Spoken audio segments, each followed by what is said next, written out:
आज हम लोग बात करेंगे यहाँ पे मॉक टेस्ट 2 के वीडियो सॉल्यूशन के बारे में। तो ये जो आपका टेस्ट था, काफ़ी लोगों ने इसको दिया था और माफ़ी चाहता हूँ कि कुछ लोगों को शुरुआत में दिक्कत हो रही थी फॉर्म सबमिट होने में।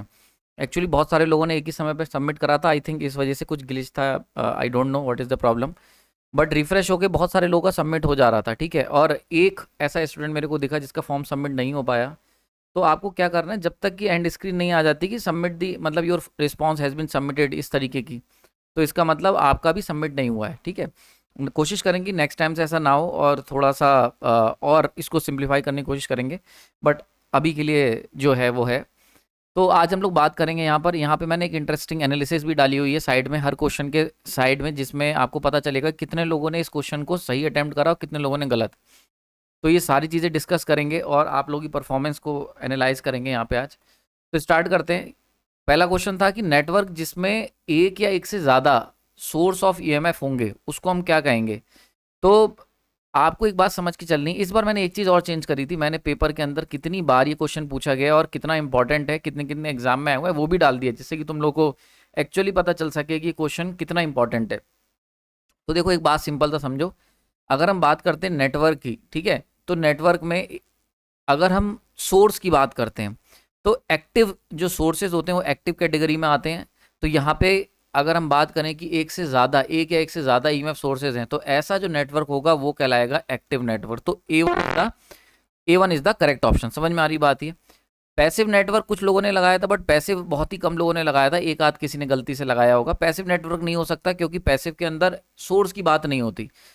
सी वाले ऑप्शन में कुछ लोग कंफ्यूज थे। इलेक्ट्रिक नेटवर्क में क्या हो गया कि वो सारे नेटवर्क आ गए जिसके अंदर इलेक्ट्रिक कंपोनेंट यूज हो रहा है। अब इसके अंदर एक्टिव कंपोनेंट या एक्टिव जो सोर्स की बात कर रहे हैं, सोर्स ऑफ ईएमएफ, वो हो भी सकता है और नहीं भी हो सकता है।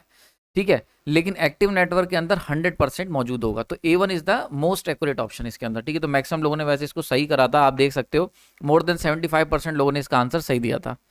नेक्स्ट हम लोग बात कर लेते हैं कि एक 16 मिली एम्पियर करंट सोर्स जो है उसका इंटरनल रेजिस्टेंस दे रखा है 10 kilo ohm. How much current will flow in a 2.45 kilo ohm load connected across its terminal. मतलब क्या हुआ कि भाई आपको पता है दो तरीके के सोर्स होते हैं, एक होता है करंट सोर्स और एक होता है वोल्टेज सोर्स। ठीक है, वोल्टेज सोर्स के जब भी हम इंटरनल, ये हो गया वोल्टेज सोर्स। आइडियल अगर वोल्टेज सोर्स की बात करें तो जस्ट हमने वोल्टेज सोर्स लगाना है और उसके अक्रॉस हमें लोड कनेक्ट कर देना है यहाँ पर। ठीक है, लेकिन जब हम लोग बात करते हैं प्रैक्टिकल वोल्टेज सोर्स की, तो प्रैक्टिकल का मतलब इंटरनल रेजिस्टेंस आ जाएगा। तो वोल्टेज सोर्स के अंदर सीरीज में रेजिस्टेंस लगता है आर इंटरनल। समझ में आ रही बात है। एंड देन यहाँ पे लोड। करंट सोर्स की बात करते हैं तो करंट सोर्स में, प्रैक्टिकल करंट सोर्स के अंदर शंट में इंटरनल लगता है। ठीक है, बहुत बार मैंने देखा एग्जाम में ये भी क्वेश्चन पूछा जाता है कि जो करंट सोर्स होता है, ठीक है, प्रैक्टिकल करंट सोर्स, उसके उसका जो इंटरनल रेजिस्टेंस होता है आर इंटरनल, वो हाई होना चाहिए कि लो होना चाहिए, बहुत बार पूछा जाता है। तो याद रखो, हम क्या चाहेंगे, ये जो पर्टिकुलरली है इसकी वैल्यू क्या होनी चाहिए, बहुत हाई होनी चाहिए, यानी कि ये हाई होना चाहिए और आइडियली इन्फानाइट होना चाहिए। और वहीं पर अगर प्रैक्टिकल वोल्टेज सोर्स की बात हो रही तो उसका इंटरनल रेजिस्टेंस क्या होना चाहिए, जीरो होना चाहिए आइडियली, और प्रैक्टिकली स्मॉल होना चाहिए। जितना स्मॉल होगा उतना अच्छा। समझ में आ रही बात है। तो ये क्वेश्चन भी आपके पूछे जाते हैं बहुत बार एग्जाम के अंदर, तो इसको समझ लेना ना। यहाँ पर करंट सोर्स पूछा गया है। अब करंट सोर्स की वैल्यू दे रखी थी 16 मिली एम्पेयर। ठीक है, बहुत ही सिंपल था।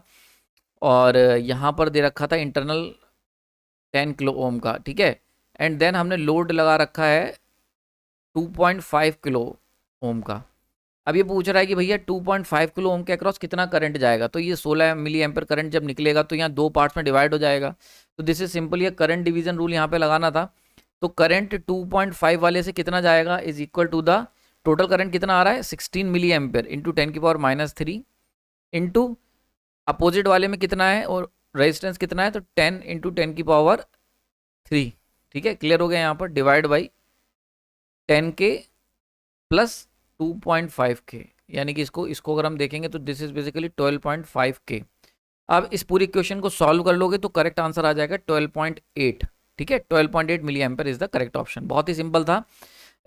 लेकिन इस टाइप के क्वेश्चंस बहुत बार पूछे जाते हैं। इसी का एक वेरिएंट आता है वोल्टेज सोर्स में। ठीक है, वोल्टेज सोर्स में तो अगर वोल्टेज सोर्स दे रखा होगा तो यहाँ पर क्या होता है, अगर यही एग्जाम्पल के तौर पे, तो यह हो जाता है इसका एग्जाम्पल। यहाँ पे जैसे 1 ओम दे रखा होता है इंटरनल रेजिस्टेंस, वोल्टेज सोर्स हो गया, एंड देन यहाँ पे तुम्हें दे रखा है 2.5 किलो ओम। अब तुमसे पूछा जाता कि भाई करंट कितनी जाएगी 2.5 किलो ओम में, तो जितनी करंट यहाँ जाएगी उतनी करंट यहाँ जाएगी, बिकॉज सीरीज में लगा होगा। तो यहाँ से आप इसको इस तरीके से सॉल्व कर लोगे। वोल्टेज तो में दे रखा होगा, एग्जाम्पल के तौर पे 10 वोल्ट दे रखा है, तो इस तरीके से आप इसे सॉल्व कर लें तो I equal to V divide by 1 plus 2.5 kilo ohm, solve कर लो, आंसर आ जाएगा। तो ये हो गया वेरिएंट कि इसका डिफरेंट टाइप भी पूछा जा सकता है। तो इसको भी क्वेश्चन को काफ़ी हद तक लोगों ने सही करा था, पर लेस देन 75% लोगों ने सही करा था। ठीक है, क्लियर हो रहा है यहाँ पर। तो ये जो फिगर है ये बता रही है, ग्रीन वाला पार्ट बता रहा है कितने लोगों ने सही करा था। तो काफ़ी हद तक इस बार मैंने देखा पेपर में कि काफ़ी हद तक बच्चों ने अच्छा परफॉर्म करा है compare to the previous paper. तो शायद क्वेश्चन के लेवल थोड़ा सा नीचे था, या फिर आप लोगों ने अच्छा परफॉर्म करा, डिपेंड्स। ठीक है, तो ये चीज़ मैंने देखी इस बार। नेक्स्ट क्वेश्चन पूछा गया था कि ये बढ़िया क्वेश्चन था, higher the self inductance of a coil. और देख सकते हो जैसे ही क्वेश्चन एक बढ़िया आया, 50% ही लोग इसका लगभग सही आंसर दे पाए। तो higher the self inductance of a coil. अब सेल्फ इंडक्टेंस क्या होता है? तो बेसिकली जब हम बात करते हैं किसी भी इंडक्टिव कॉइल की, तो इंडक्टेंस को जब भी हम वेरिएबल करंट देंगे, यानी कि D I by D T वाली चेंज होने वाली जब करंट इसमें डालोगे, तो इसके अक्रॉस एक वोल्टेज आ जाता है। ठीक है, अपोज करने के लिए ई, और ई का जो फॉर्मूला होता है equal to L D I by D T. याद आया? बहुत ही सिंपल सा फॉर्मूला होता है। इसमें जो एल है, this is what we called self inductance. ये होता है तुम्हारा सेल्फ इंडक्टेंस। ठीक है, क्लियर हो गया होगा यहाँ पर। अब ये कह रहे हैं कि अगर हम सेल्फ इंडक्टेंस बढ़ा दें तो क्या होगा? तो lesser its weber turn, EMF induced कम होगा। अब देखो एल ई जो है वो डायरेक्ट प्रोपोर्शनल टू एल है, अगर एल बढ़ाओगे तो ई भी ज़्यादा आएगा, तो ये वाला ऑप्शन गलत हो गया। टर्न्स का कोई मैटर नहीं है यहाँ पर। Greater the flux produce by it, ठीक है, इसका भी कोई ऐसा नहीं है। नेक्स्ट है यहाँ पर longer the delay in establishing steady state current through it. ठीक है, तो यहाँ पर अब बात करी जा रही है टाउ की। तो टाइम कांस्टेंट क्या होता है इंडक्टेंस के केस में? अगर बात करते हैं तो time constant equal to L by R होता है। ठीक है, यानी कि कितनी देर में जो करंट है वो स्टेडी स्टेट हासिल करेगा। तो this is what we call the time constant. तो यहाँ पर अगर हम बात करते हैं तो यहाँ पर जो टाइम जितना लगेगा करंट को स्टेबल होने में, ठीक है, वो कितना होगा? डायरेक्टली प्रोपोर्शन होता है एल के, यानी कि time constant direct proportional to L है। इसका मतलब ज़्यादा अगर इंडक्टेंस होगा तो बहुत देर में जाके करंट जो होगी वो सेटल डाउन होगी। समझ में आ रही बात है? तो जो स्टेडी स्टेट है उसको पहुंचने में काफ़ी ज़्यादा समय लग जाएगा। क्लियर हो रहा है यहाँ पर? इसको ऐसे भी देख सकते हो और इसको इस तरीके से भी देख सकते हो कि एल इन्वर्सली प्रोपोर्शनल होगा D I by D T के।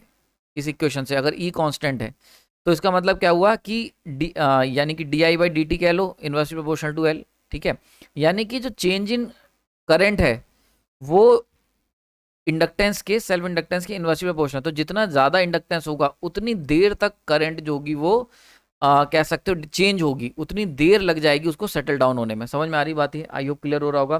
तो लॉन्गर दी डिले उतना ही, और in establishing the steady state current. Clear हो रहा है यहाँ पे? कॉन्सेप्ट समझ में आ रहा होगा आपको। तो ये चीज़ इस तरीके से यहाँ पे पूछी गई है। तो टाइम कांस्टेंट से भी बता सकते हो और यहाँ से भी बता सकते हो कि जो करंट का जो चेंज है, ठीक है, वो करंट कितनी देर तक चेंज होगी, depends upon the inductance of the circuit. तो जितना ज़्यादा इंडक्टेंस उतना ज़्यादा डिले। ठीक, क्लियर होगा यहाँ पर? ओके, तो ये एक अच्छा क्वेश्चन था। इसका करेक्ट ऑप्शन है यहाँ पर D1 is the correct option. I hope clear हो गया होगा यहाँ पर। ये सिंपल सा है। तो टाउ वाला देखो, ये दो एक्सप्लेनेशन मैंने देखे इसके मतलब बन सकते हैं। इसमें मुझे लगता है जो टाउ वाला एक्सप्लेनेशन है वो ज़्यादा सही है। तो टाइम कांस्टेंट जो होता है, जैसे कैपेसिटर का टाइम कांस्टेंट होता है कितनी देर में सेटल डाउन होगा, चार्ज और डिस्चार्ज होगा, वैसे ही इंडक्टर कितनी देर में सेटल डाउन होगा, तो वो टाइम कांस्टेंट हमारा बताता है। तो वहाँ से भी निकाल सकते हैं। नेक्स्ट क्वेश्चन दिया हुआ है कि hysteresis is the phenomena in the magnetic circuit by which. ठीक है, अब देखो ये पूछा गया है कि हिस्टेरेसिस जो है मैग्नेटिक सर्किट में वो क्या चीज डिपेंड करती है, वो क्या चीज होती है। ठीक है, बड़ा इंटरेस्टिंग क्वेश्चन था। ठीक है, अब देखो ये क्वेश्चन जो था मैग्नेटिक मटेरियल से लिया गया था। तो जनरली अगर हम लोग बी एच कर्व की बात करें तो जैसे जैसे बी एच कर्व क्या बताता है कि जैसे जैसे एच की वैल्यू को चेंज करा जाता है वैसे वैसे बी की वैल्यू चेंज होती है, बट उतने तेजी से चेंज नहीं होती। जैसे फॉर एग्जांपल एच बढ़ाया बी बढ़ा, एक समय आएगा जब सैचुरेशन पहुंचेगा तो एच को बढ़ाओगे पर बी नहीं बढ़ेगा, देन वापस जब ले जाओगे तो बी एच रिड्यूस कर रहे हो बी भी रिड्यूस होगा, लेकिन एक पॉइंट आ जाएगा जहां पर जाके एच तो जीरो हो जाएगा बट बी जीरो नहीं होगा। तो इस तरीके का जो कर्व बनता है this is what we called B H curve. इसको हम कहते हैं बी एच कर्व कहते हैं। और यहीं पे इसको हम लोग हिस्टेरेसिस कर्व भी कहते हैं। हिस्टेरेसिस कर्व, हिस्टेरेसिस का मतलब होता है लैग। ठीक है, तो आप देख सकते हो लैग है भाई, एच यहाँ से यहाँ गया लेकिन बी यहीं तक पहुंच पाया, उसके बाद एच वापस आया पर बी यहीं पे अटक के रह गया, तो बी छूट रहा है ना पीछे। बी जो है आपका वो क्या हो रहा है, वो पीछे छूट जा रहा है, पीछे छूट रहा है एच से। So it is a lag phenomena. लेकिन कौन लैग कर रहा है? बी पीछे छूट रहा है एच से। तो B lag behind the H, तो B1 is the correct option. I hope आपको समझ में आ गया होगा। इंटरेस्टिंग क्वेश्चन था, इसको भी काफ़ी लोगों ने रॉन्ग करा है compare to the complete paper. अगर सारे क्वेश्चनों को देखें तो ये यहाँ पर काफ़ी लोग अटके थे। नेक्स्ट यहाँ पे बात कर लेते हैं। ये देखो एक अच्छा क्वेश्चन था, इसमें भी 50% लोग इसका सही जवाब केवल दे पाए थे, ठीक है। तो यहाँ पर क्वेश्चन पूछा गया कि अगर नॉर्थ पोल किसी मैग्नेट का move away from a metallic ring, मतलब क्या है भैया, नॉर्थ पोल जो है वो अवे मूव कर रहा है फ्रॉम अ मेटेलिक रिंग, ये रिंग से अवे, तो induced current in the ring. अब इंड्यूस्ड करंट की डायरेक्शन क्या होगी? देखो सिंपल सा याद रखो, जब भी इंडक्शन होगा, इंडक्शन, तो जो करंट आएगा वो अपने कॉज को अपोज करने के लिए आएगा। अब जब भी इंडक्शन हो रहा है तो कॉज क्या होगा? रिलेटिव मोशन, रिलेटिव मोशन होगा या फिर वेरिएशन होगा स्लैश। तो रिलेटिव मोशन यहाँ पर हो रहा है, तो इसको अपोज करने का तरीका क्या है कि भैया ये जो दूर जा रहा है इसे दूर ना जाने दिया जाए, इसे दूर जाने से रोका जाए। तो रोकने के लिए क्या करना पड़ेगा? रोकने के लिए हमें अट्रैक्शन करना पड़ेगा, अट्रैक्ट करना पड़ेगा इस मैग्नेट को, क्योंकि अगर ये रिपेल करोगे तो और तेजी से दूर जाएगा। तो नॉर्थ जब दूर जा रहा हो तो उसे रोकने के लिए अट्रैक्ट करना पड़ेगा। अट्रैक्ट करने के लिए नॉर्थ को यहाँ क्या चाहिए? यहाँ पे भाई साहब चाहिए साउथ। अब साउथ के हिसाब से आपको सिंपल सा पता है, साउथ जब भी बनेगा तो आप ये डायरेक्शन होती है, मैंने कई बार लेक्चर में बताया है। So this is what we called clockwise direction. समझ में आ रही बात है? वहीं पर अगर ये इसकी तरफ आ रहा होता, इसी क्वेश्चन को अगर हम ऐसे लिख लें, नॉर्थ पोल इसकी तरफ आ रहा है रिंग की, तो इसको अपने पास आने से रोकने के लिए हमें इसे क्या करना पड़ेगा? रिपेल करना पड़ेगा, ताकि भाई तू मेरे पास ना आ। रिपेल करने के लिए क्या बनाना पड़ेगा? नॉर्थ के सामने नॉर्थ बनाना पड़ेगा। समझ में आ रही बात है? तो नॉर्थ की जो डायरेक्शन होगी, नॉर्थ बनाने के लिए जो करंट चाहिए होगा वो क्या होगा? एंटी क्लॉकवाइज, और साउथ के लिए क्लॉकवाइज। तो A1 is the correct option. I hope आपको समझ में आ गया होगा। काफी लोगों ने गलत करा है, ये कॉन्सेप्ट अपना मजबूत कर लो भाई, इसके ऊपर बहुत क्वेश्चन मिलते हैं, अच्छे से अच्छे एग्जाम में इसके ऊपर क्वेश्चन आते हैं, और वहां पर अगर कॉन्सेप्ट क्लियर नहीं है तो गलत कर दोगे, ठीक है। समझ में आ गया होगा। ओके, नेक्स्ट यहाँ पे पूछा गया था कि रेटिंग जो होती है, ब्यूरो ऑफ एनर्जी एफिशिएंसी जो रेटिंग प्रोवाइड करती है, काय के लिए? इंडिकेट करने के लिए energy efficiency of house hold appliances, ठीक है। बहुत इंपॉर्टेंट चीज है यहाँ पर कि एनर्जी एफिशिएंसी की जो ब्यूरो है वो जो रेटिंग प्रोवाइड करता है, और एफिशिएंसी के लिए कि हाउस होल्ड के जो अप्लायंसेज हैं उनकी एफिशिएंसी कैसी है, तो वहां पर आपको ध्यान रखना है। जैसे कि वाटर हीटर हो गया, रेफ्रिजरेटर हो गया, तो इनकी रेटिंग किस में की जाती है? भाई मैं तो हैरान हूँ, इतने सारे लोगों ने इसका आंसर गलत दिया है। अरे भैया, स्टार लेबलिंग आपने देखा होगा, आपके जो फ्रिज होता है उस पर इस तरीके से 5 स्टार बने होते हैं, याद आया? उसमें से 3 स्टार AC, याद आ रहा है? डेकिन का 3 स्टार सैमसंग का AC खरीद लो, 4 स्टार AC खरीद लो, याद आ रहा है? तो ये स्टार क्या होते हैं? ये स्टार जो होता है ये एनर्जी के लिए तो रिप्रेजेंट करते हैं, these are basically representing energy efficiency कैसी है। तो ब्यूरो ऑफ एनर्जी एफिशिएंसी क्या यूज करता है? स्टार लेबलिंग यूज करता है। आई होप समझ में आ गया होगा। यूपीसीएल जेई का क्वेश्चन था, काफी लोगों ने, मोर देन 50% लोगों ने इसका आंसर गलत करा, तो थोड़ा सा आप लोग ध्यान दें। बहुत अच्छा क्वेश्चन था, इसलिए मैंने इसमें डाला था, और मुझे उम्मीद थी कि कर ले जाओगे, लेकिन काफी लोगों ने इसमें आउट हो गए इस पे। नेक्स्ट यहाँ पे पूछा गया कि HVDC टेक्नोलॉजी यूज्ड फॉर, यहाँ पर लगभग 95% लोगों ने सही आंसर दिया। बहुत ही अच्छा है, यहाँ पे आपको यानी कॉन्सेप्ट क्लियर है।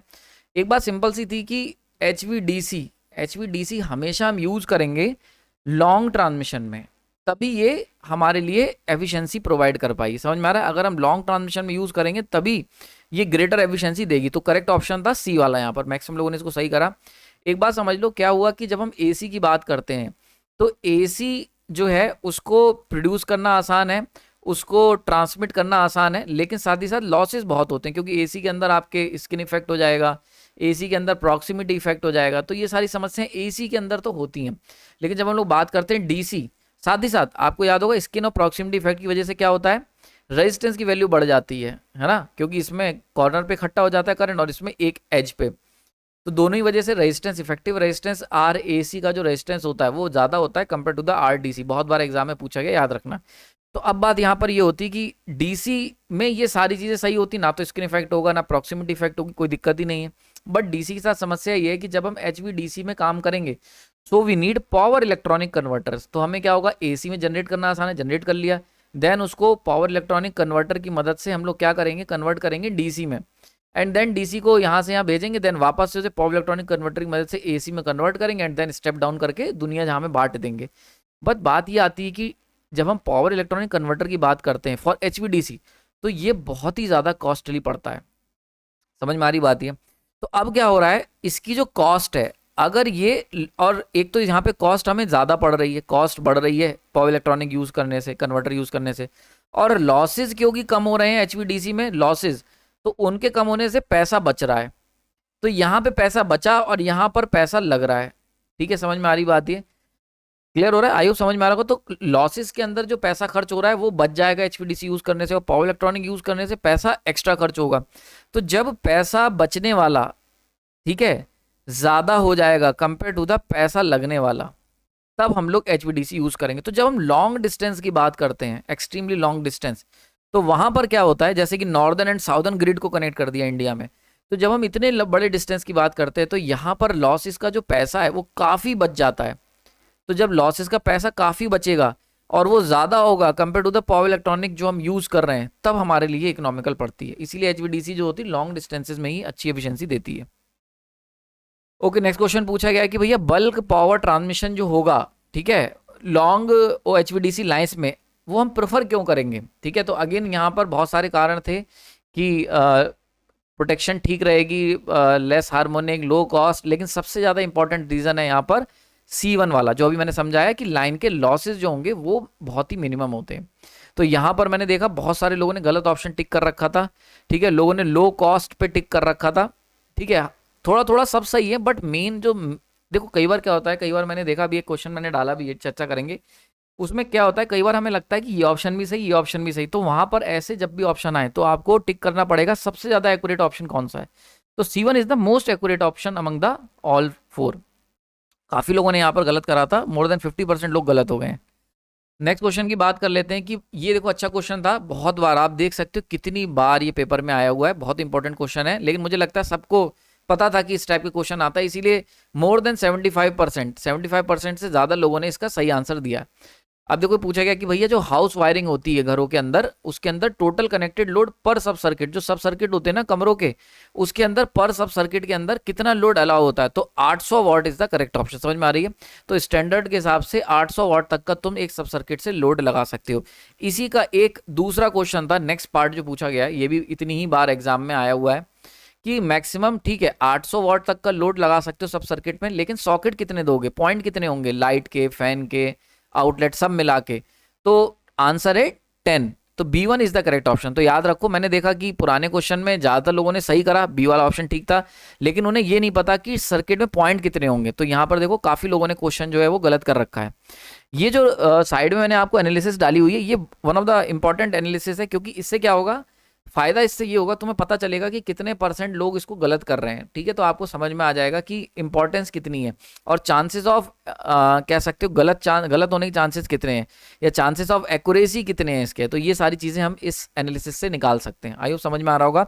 तो यहाँ पर आप देख सकते हो, तो 10 इज द करेक्ट ऑप्शन। समझ में आ रही बात है? तो 10, तो यानी कि अगर हम घर के सब सर्किट की बात करें, सब सर्किट, तो इसमें 10 पॉइंट दे सकते हो सब कुछ मिला के, लाइट का, पंखे का, सॉकेट, आउटलेट सब मिला के एक सब सर्किट के अंदर, और कितना वाट का होना चाहिए, 800 वाट का इस पर लोड लगा सकते हो। समझ में आ रही? क्लियर हो गया होगा।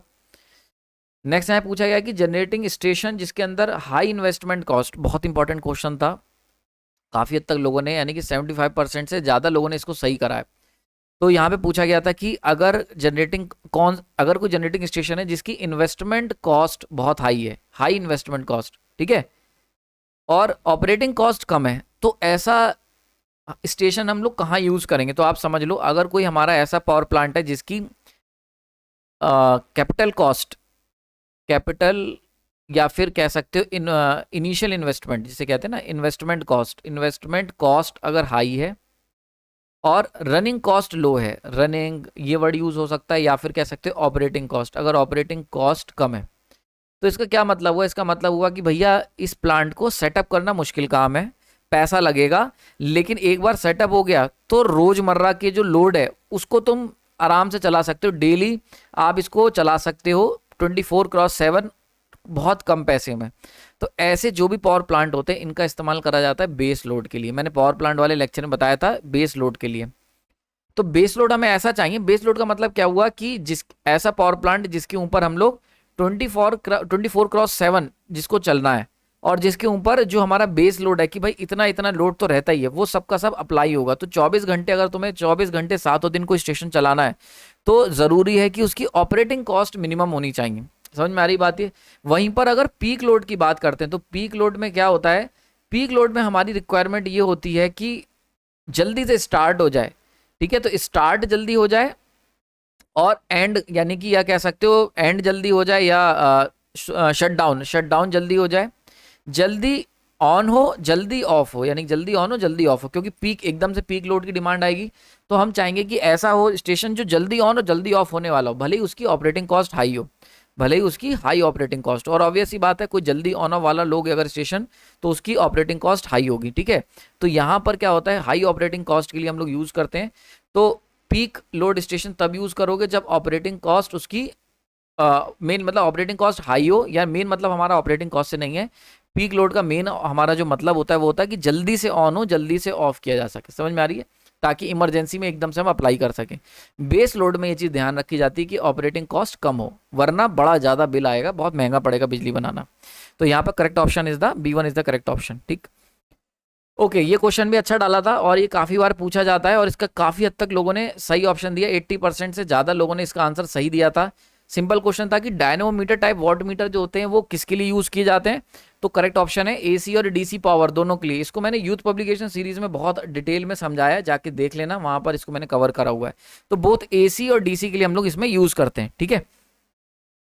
नेक्स्ट क्वेश्चन है यहाँ पर कि voltage across the breaker contact. अब देखो यहाँ पर क्या हो रहा है कि अगर हम किसी सर्किट ब्रेकर को ओपन करते हैं, ठीक है, तो वोल्टेज कितना आएगा उस पर्टिकुलरली दो कॉन्टैक्ट के अक्रॉस, ठीक है, जब हम करंट जो इंटरप्ट कर रहे हैं वो 10 एम्पियर की है, ठीक है। तो ये सर्किट ब्रेकर की इस समय करंटली मैं SGP की यूथ पब्लिकेशन की सीरीज करा रहा हूँ, तो वहाँ पर ये क्वेश्चन मैंने कराया हुआ है, जाके विजिट कर लेना। अभी मुझे लगता है लास्ट लेक्चर में मैंने कराया है। तो क्या होता है, जब भी हम सर्किट ब्रेकर के कॉन्टैक्ट को ओपन करेंगे, तो ओपन करने पे मान के चलते हैं ओपन करा, यहाँ पर आ गई आर्किंग, और हमने करंट कितना इंटरप्ट करा, I। तो ऐसे केस में इस कॉन्टैक्ट के अक्रॉस जो वोल्टेज आएगा वो वोल्टेज की वैल्यू होती है I अंडर रूट में L/C।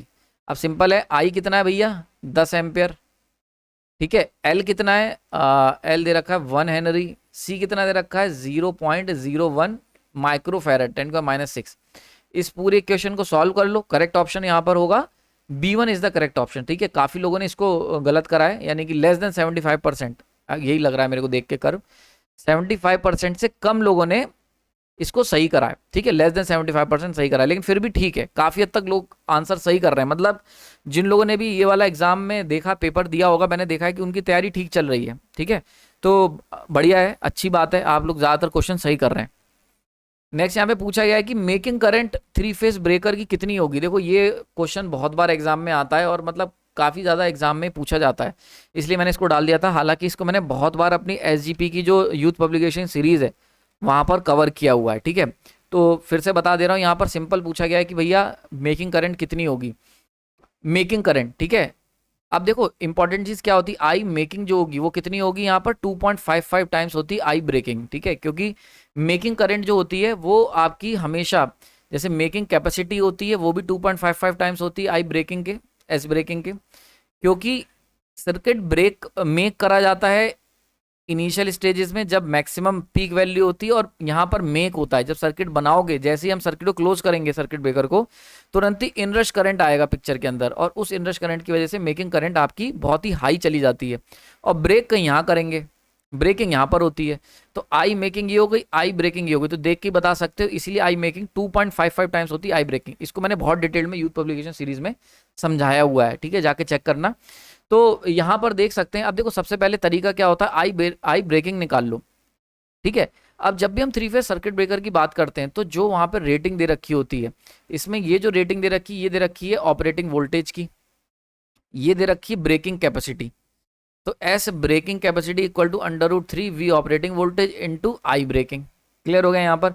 अब यहाँ से अगर हम लोग सिंपली निकालें तो आई ब्रेकिंग इक्वल टू कितना हुआ, breaking capacity SB divide by √3 into V, ठीक है।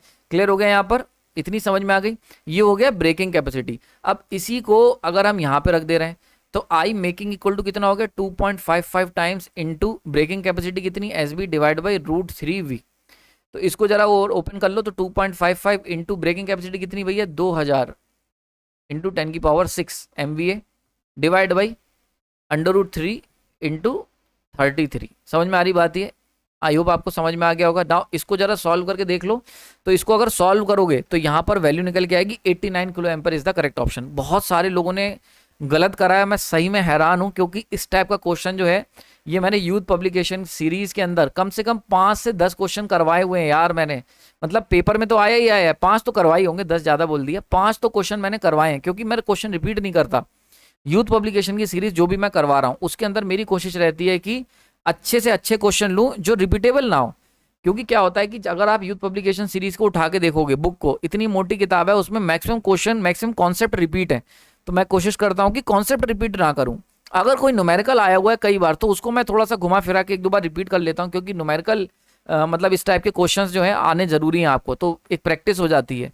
तो ये क्वेश्चन मैंने इसीलिए कई बार करवाया था, क्योंकि इससे प्रैक्टिस आपकी अच्छी हो जाएगी। पर फिर भी अगर लोगों का आंसर नहीं आया है तो मतलब काफी लोगों ने इसको गलत करा है, ठीक है। लगभग 60% ही लोग इसको सही कर पाए। मुझे उम्मीद थी कि सभी लोग सही करेंगे। खैर, एक बार जाके विजिट कर लेना इस कॉन्सेप्ट को, अगर कमजोर है तो इसको तैयार कर लेना, ठीक है। आयु समझ में आ रहा होगा यहाँ पर, ठीक है। आगे चलते हैं यहाँ पर। नाउ ये क्वेश्चन पूछा गया था ट्रांसफार्मर से कि 200 केवीए का ट्रांसफार्मर है जिसके अंदर आयरन लॉसेस दे रखे हैं भाई साहब आपको 1 किलोवाट के, यानी कि पी आयरन दे रखा है 1 किलोवाट, और कॉपर लॉस दे रखा है तुम्हें 2 किलोवाट, ठीक है। और it's load kVA corresponding to maximum efficiency, ठीक है। यहाँ पर पूछा गया कि भैया लोड के अकॉर्डिंग उसकी जो मैक्सिमम एफिशिएंसी कितनी, मैक्सिमम एफिशिएंसी के अकॉर्डिंग उसका लोड कितना होगा, ठीक है। तो सिंपली आपको एक फॉर्मूला है, हर बार हम लोग यूज करते हैं फॉर्मूला, सिंपल सा है कि अगर हम बात करते हैं KV at maximum efficiency, this should be equal to the KVA जो नॉर्मल है ट्रांसफार्मर का, ठीक है, ये दे रखा है, इनटू रेटेड जो भी है केवीए इनटू अंडर रूट में P iron divide by P copper. बहुत ही सिंपल सा फॉर्मूला है।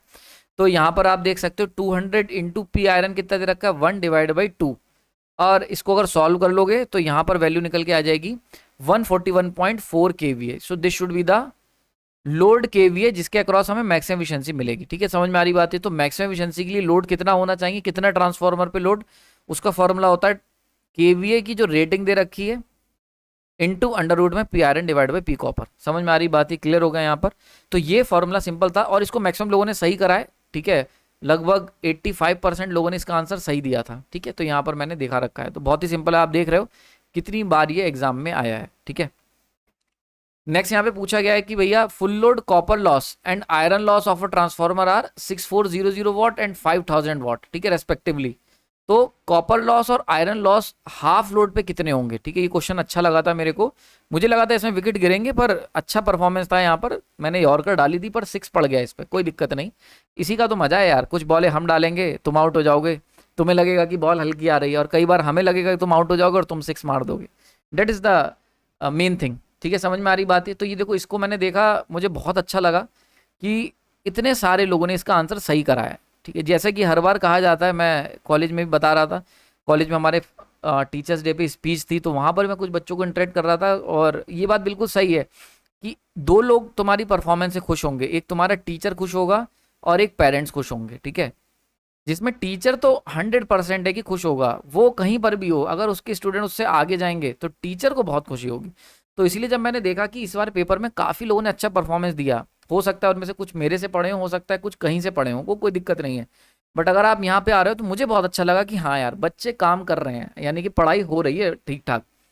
तो यहाँ पर देखो सिंपल सा था, इसमें जो मेन ट्रिक कह सकते हैं, मेन चीज़ थी वो यही थी कि आयरन लॉस जो होता है वो कांस्टेंट रहता है, लोड के ऊपर डिपेंड नहीं करता। तो 5000 का 5000 ही रहेगा, 5000 एक ही ऑप्शन है, एक लौता ऑप्शन।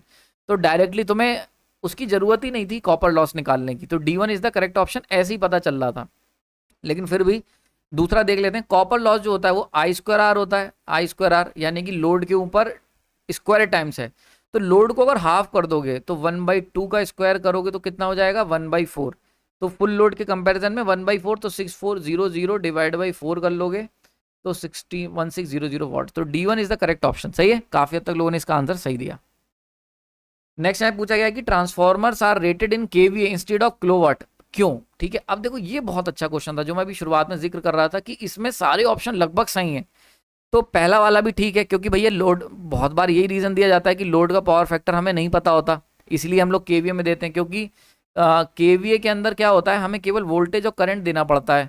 लेकिन अगर किलोवाट मेंशन करोगे तो VI cos phi, तो किलोवाट केवल किसी भी मशीन का तभी दे सकते हो जब तुम्हें किलोवाट रेटिंग केवल तभी मेंशन की जा सकती है किसी मशीन पे जब उसका पावर फैक्टर फिक्स हो। अगर पावर फैक्टर फिक्स नहीं है तो किलोवाट रेटिंग नहीं दी जा सकती। समझ में आ रही बात ही। हालांकि मैंने देखा कुछ जगह में देख रहा था कि जो थर्मल पावर प्लांट्स होते हैं, ठीक है, उनकी रेटिंग भी किलोवाट में कई बार मेंशन हो जाती है। उसके जैसे अल्टरनेटर जो होते हैं ना, वोल्टेज सोर्स है, केवीए में होना चाहिए, बट कई बार किलोवाट में हो जाता है। उसके पीछे रीजन क्या होता है, हमें प्राइम मूवर लगाना होता है, तो टर्बाइन्स एंड ऑल ये सब चीज़ें हमें ऐड करनी होती हैं। तो क्या होता है, हम ये मान के चलते हैं कि टरबाइन क्या है, ये एक मैकेनिकल कंपोनेंट है और इसकी रेटिंग जो होती है किलोवाट में ही होनी है। तो क्योंकि ये सारी चीज़ें हमें कनेक्ट करनी होती हैं, तो इसीलिए अल्टरनेटर में एक हम लोग 0.8 पावर फैक्टर या 0.9 power factor as per suitability ले लेते हैं, कंसीडर कर लेते हैं, मान लेते हैं।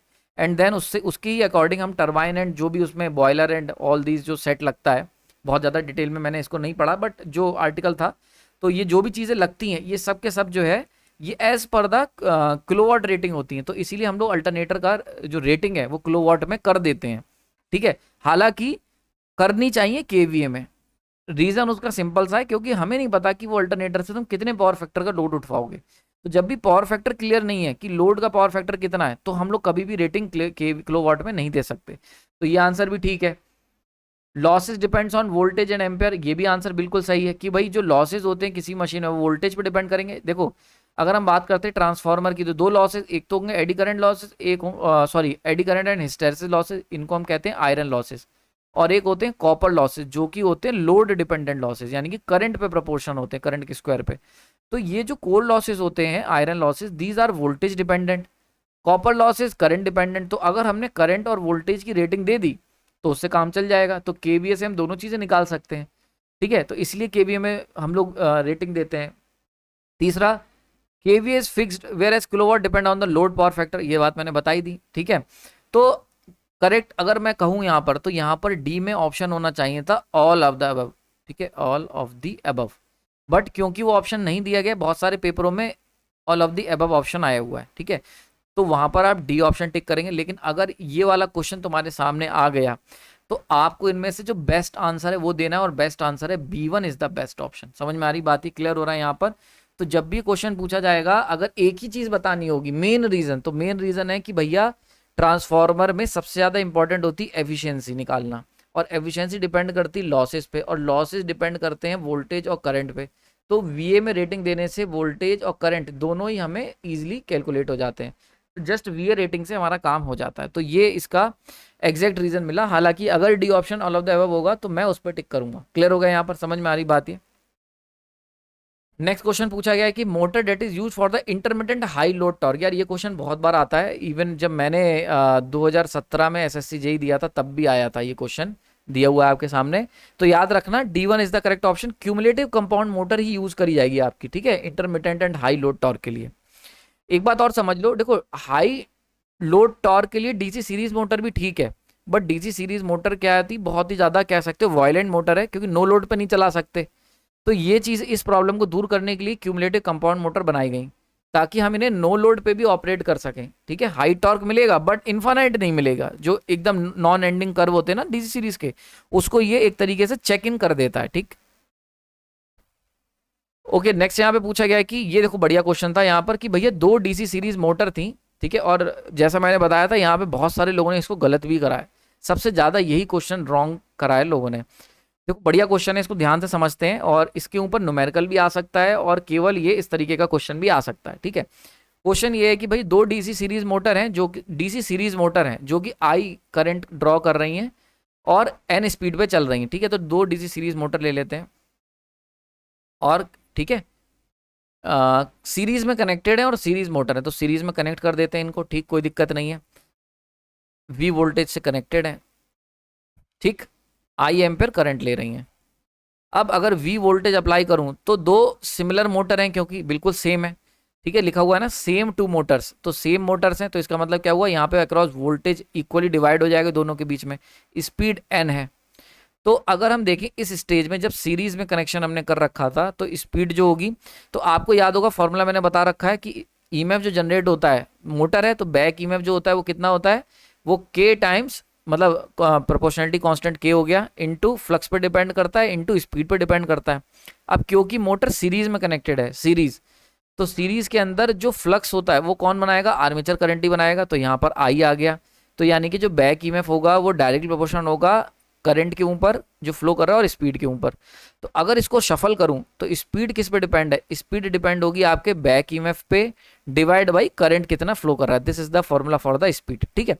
तो यानी कि अगर सीरीज मोटर की बात करते हैं तो एन सीरीज में अगर हमने डीसी मोटर लगा रखी है तो एन सीरीज इक्वल टू कितना होगा, बैक ईएमएफ कितना बन रहा है डिवाइड बाई करंट कितना फ्लो कर रहा है। अब करंट तो आई फ्लो कर रहा है और बैक ईएमएफ कितना होगा, तो बैक ईएमएफ जो होता है वो लगभग प्रोपोर्शनल होता है सप्लाई वोल्टेज के, ठीक है। क्लियर हो रहा है यहाँ पर, आई होप आपको समझ में आ रहा होगा। तो ये होता है लगभग सप्लाई वोल्टेज के, अगर हम लोग रेजिस्टेंस को नेग्लिजिबल ले लें तो, क्योंकि क्या होता है फॉर्मूला, अगर आप देखोगे तो back EMF equal to supply voltage minus का आई आर ए। तो अगर मैं सिंप्लिसिटी के लिए आर ए को लगभग 0 ले भी लूँ तो वोल्टेज डायरेक्टली प्रोपोर्शनल हो जाएगा यहाँ पर आपके बैक ईएमएफ के, ठीक है। क्लियर हो रहा है यहाँ पर लगभग, ठीक है, यानी प्रोपोर्शनैलिटी सील मैं यूज कर रहा हूँ। रेजिस्टेंस को 0 तो नहीं कह रहा है, मिनिमम कह दे रहा है, मतलब छोटा ले ले रहे हैं। तो ये टर्म जो होगी लगभग अगर इसे नेग्लेक्ट कर दें तो डिपेंड कर रहा है E B direct proportional to V. तो यानी कि यहाँ पर जो वोल्टेज आ रहा है उसके अकॉर्डिंग अगर हम बात करें तो हम लिख सकते हैं N series direct is equal to the direct proportional to V by two divide by I, ठीक है। This should be the value of, अगर हम मोटर को दो डीसी सीरीज मोटर सीरीज में कनेक्टेड है। क्लियर हो गया यहाँ पर, कोई दिक्कत नहीं है, बढ़िया। अब क्या करा है नेक्स्ट स्टेटमेंट में, ये कह रहे हैं कि हमने इन्हें पैरेलल में कनेक्ट कर दिया है। तो अगर पैरेलल में कनेक्ट करोगे मोटरों को, कर देते हैं पैरेलल में, ठीक है। तो जैसे ही तुम इन्हें पैरेलल में जोड़ोगे वी वोल्टेज के अक्रॉस, तो इन दोनों के अक्रॉस वोल्टेज कितना आएगा, वी वोल्टेज आ जाएगा भैया, ठीक है, वी वोल्टेज आ जाएगा। अच्छा, करंट आई अब भी ले रही हैं, तो यानी कि सप्लाई से करंट ले रही हैं आई। तो अब जब ये दोनों सिमिलर मोटर हैं तो आपकी करंट डिवाइड हो जाएगा I by two and I by two में, समझ में आ रही बात ये। तो अब जो मोटर होगी एन शंट, ठीक है, वो डायरेक्ट प्रोपोर्शनल हो जाएगी। वोल्टेज कितना आ रहा है वी और करंट कितना आ रहा है आई बाई टू। समझ में आ रही, बहुत इंपॉर्टेंट कॉन्सेप्ट है, ध्यान से समझना, बिल्कुल क्लियर हो जाए कॉन्सेप्ट। क्योंकि हमने इन्हें पैरेलल में लगा दिया है तो पैरेलल में वोल्टेज सेम होगा। तो वोल्टेज यहाँ पर क्या था, स्पीड मैंने क्या बताया, N direct proportional to V divide by I for series motor, ठीक है। तो अब देखो करंट कितना जा रहा है, आई बाई टू कर दिया, और वोल्टेज कितना रहा है वी। पहले सीरीज में कितना था, जब ये सीरीज में लगी थी सीरीज मोटर तो वोल्टेज था V by two, voltage divide हो रहा था और करंट आई था। अब हमसे पूछा गया क्वेश्चन में, आपको ये बताना है कि स्पीड कितनी हो जाएगी मोटर की, ठीक है। मोटर जब पैरेलल में जोड़ दी जाएंगी तो उनकी स्पीड कितनी होगी। तो एन पैरेलल तुम्हें बताना है, N parallel divide by N series, ठीक है। जब सीरीज में जोड़ी इक्वल टू, अब देखो पैरेलल में कितना हो गया शंट में, यानी कि ये वाली बात हो रही, तो V divide by I by two, और सीरीज में कितना था into V by two into I, ठीक है। क्लियर हो गया यहाँ पर। तो अब आई से आई कैंसिल, वी से V cancel, so this become 4। तो यहाँ से हम इस इक्वेशन को लिख सकते हैं कि N parallel equal to 4 times N series में जब जुड़ी हुई थी मोटर, और एन सीरीज में जब जुड़ी तो कितनी स्पीड पे चल रही थी, एन स्पीड पे, तो equal to 4n is the correct option. I hope समझ में आया होगा, बहुत इंपॉर्टेंट क्वेश्चन था और इसके ऊपर न्यूमेरिकल्स भी आए हुए हैं काफी सारे। तो correct option is the 4n is the correct option. समझ में आ रहा है, बहुत इंपॉर्टेंट क्वेश्चन है ये मतलब देख सकते हो मैक्सिमम लोगों ने इसको गलत करा है, ठीक है। तो ये इसके पीछे का सिंपल सा लॉजिक था कि किस तरीके से आपको इसे अप्रोच करना है, ठीक है। तो यहाँ पर जैसे आपको रेजिस्टेंस नेग्लिजिबल लेना है तभी आप इसको कह पाओगे, ठीक। क्लियर हो गया होगा, यहाँ पर कोई दिक्कत नहीं होनी चाहिए आप लोगों को, ठीक है। तो 4 टाइम्स यानी कि स्पीड क्या होगी, 4 टाइम्स हो जाएगी। नाउ आई थिंक ये लास्ट क्वेश्चन है, ठीक है। क्वेश्चन आया हुआ था कि ये देखो इसरो का क्वेश्चन था, बढ़िया क्वेश्चन था। इस टाइप के क्वेश्चन ईएस में भी बहुत आते हैं। तो resistance in series with the armature of a DC shunt motor. अब डीसी शंट मोटर की अगर हम लोग बात कर लें तो कुछ ऐसे बनती है, ये हो गया आर्मेचर रेजिस्टेंस, ये हो गया शंट रेजिस्टेंस, और ये हमारा हो गया load supply voltage, sorry V supply.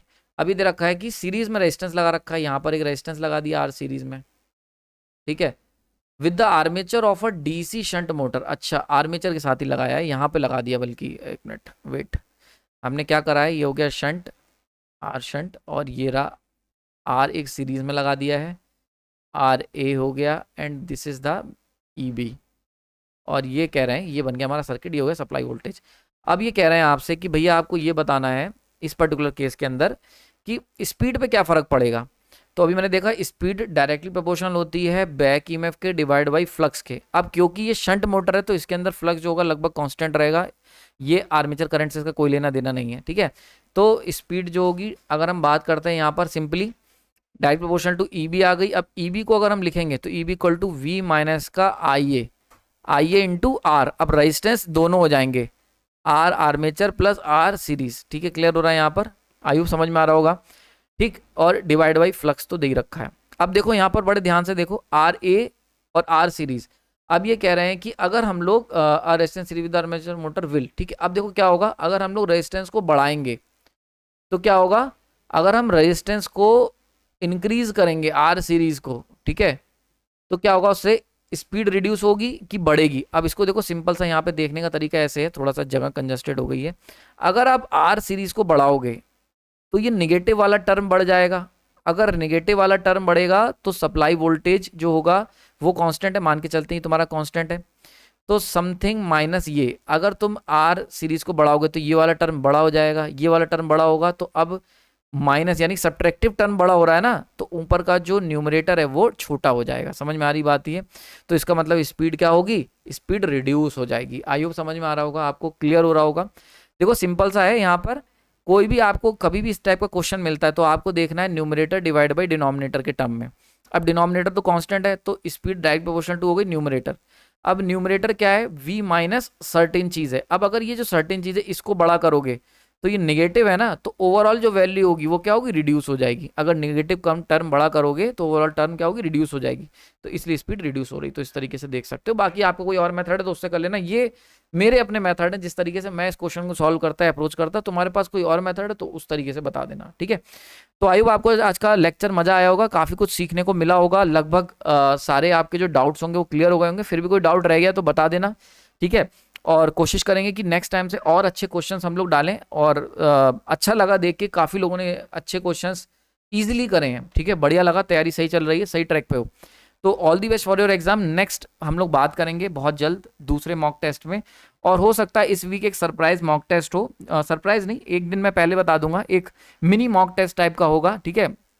तो एक एक्स्ट्रा हम लोग मॉक टेस्ट लेंगे और वो मटेरियल की मैग्नेटिक पार्ट से रहेगा। तो मैग्नेटिज्म का जो आपका पार्ट है, क्योंकि सबसे ज़्यादा एग्जाम में मैंने देखा मटेरियल से अगर क्वेश्चन आते हैं तो मैग्नेटिज्म से बहुत आते हैं, तो मैग्नेटिज्म से क्वेश्चन आएगा आपका, तैयार रहे। और आई थिंक लगभग आपके 2 अक्टूबर को ले लेते हैं आपका टेस्ट, तो अभी से अनाउंस कर दे रहा हूँ, 2 अक्टूबर को तैयार कर लो। 2 अक्टूबर को हम लोग 12-1 बजे के टाइम या लिंक डाल देंगे, आई थिंक 11 बजे डाल देंगे, आप उसको देखना और 2 अक्टूबर को देना, एक एडवांस एक बोनस टेस्ट की तरह उसको ले लेते हैं, ठीक है। बाकी वीकली तो जैसा चल रहा है वैसा चल ही रहा है, ठीक है। तो आई होप आपको मजा आया होगा। आज इतना ही रखते हैं, कोई डाउट हो तो कमेंट सेक्शन में बताना, और आपने अपना कीमती समय दिया उसके लिए धन्यवाद।